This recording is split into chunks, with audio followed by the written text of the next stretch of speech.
আসসালামু আলাইকুম HSC 26 batch কেমন আছো সবাই? তোমরা ইতোমধ্যে আমাকে অনেকবার বলেছো ভাইয়া যে গ্রাফস এন্ড চার্টস এর সাজেশনস দেন এইচএসসি পরীক্ষায় কমন আসার মতো। সো আজকে আমরা গ্রাফস এন্ড চার্টস এইখান থেকে সাজেশনস দেখার চেষ্টা করব এবং যেগুলা হচ্ছে বিগত বছরগুলোতে বিভিন্ন বোর্ডে সবচেয়ে বেশি এসেছে এবং সবচেয়ে বেশি তোমার বোর্ডে আসার সম্ভাবনা সেই সাজেশনস গুলো আমরা আজকে দেখার চেষ্টা করব। যদি কপালে থাকে ইনশাআল্লাহ, আল্লাহ যদি সহায় থাকে ইনশাআল্লাহ এখান থেকে তোমরা 100% কমন পেতে যাচ্ছ।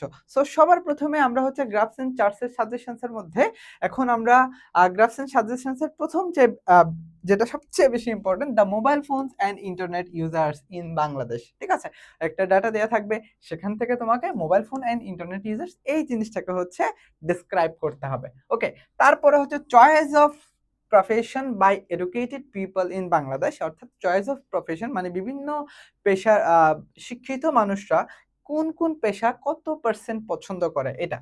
তারপর হচ্ছে লিটারেসি রেট ইন বাংলাদেশ, বাংলাদেশের শিক্ষার হার, people living below the poverty line মানে হচ্ছে দারিদ্র সীমার নিচে যে এই স্ট্যাটিস্টিক্সটা, এটা খুবই গুরুত্বপূর্ণ। Allocation of time and students daily activities, এটি স্টুডেন্টস হবে, স্টুডেন্টস ডেইলি অ্যাক্টিভিটিস এটাও খুবই ইম্পর্টেন্ট। তারপর হচ্ছে spending time on various activities মানে হচ্ছে একজন মানুষের ভেরিয়াস অ্যাক্টিভিটিসের মধ্যে স্পেন্ডিং টাইম মানে হচ্ছে তার সময়টা কোথায় কোথায় যাচ্ছে। ঠিক আছে, তারপরে হচ্ছে যেটা spending time on various activities on the positive and negative uses of internet according to the difference age of groups মানে হচ্ছে ডিফারেন্ট এজের গ্রুপ যেগুলো আছে ওদের মাধ্যমে হচ্ছে পজিটিভ অ্যান্ড নেগেটিভ যে ইউজেস অফ ইন্টারনেট, হ্যাঁ ইন্টারনেট ব্যবহার করছে এটার যে পজিটিভ দিক কোনগুলা বিভিন্ন এজের মানে হচ্ছে শিশু থেকে শুরু করে মধ্যবয়স্ক থেকে শুরু করে তা কিশোর সবাই হচ্ছে এখন স্মার্টফোন বা নেগেটিভ ইউজ ইন্টারনেট ইউজ করছে। সো এটার নেগেটিভ এবং পজিটিভ ইউজেস গুলো আসলে কি কি এই জিনিসটা।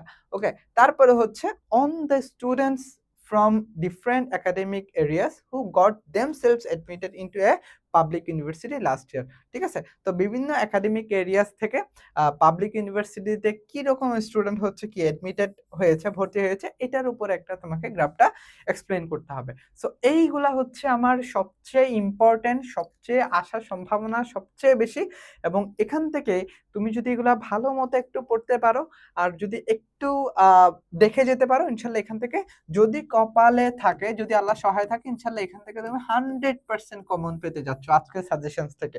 সো এগুলা বিগত বছরে অনেকগুলা বোর্ডে একাধিকবার আসছে, বিভিন্ন বোর্ডে আসছে, তো এখান থেকে ঘুরে ফিরে আলটিমেটলি আসবে। সো ইনশাল্লাহ তুমি যদি এগুলা দেখে যেতে পারো তুমি 100% এখান থেকে গ্রাফস এন্ড চার্টস এর সাজেশনস একদম 100% কমন পেতে যাচ্ছ।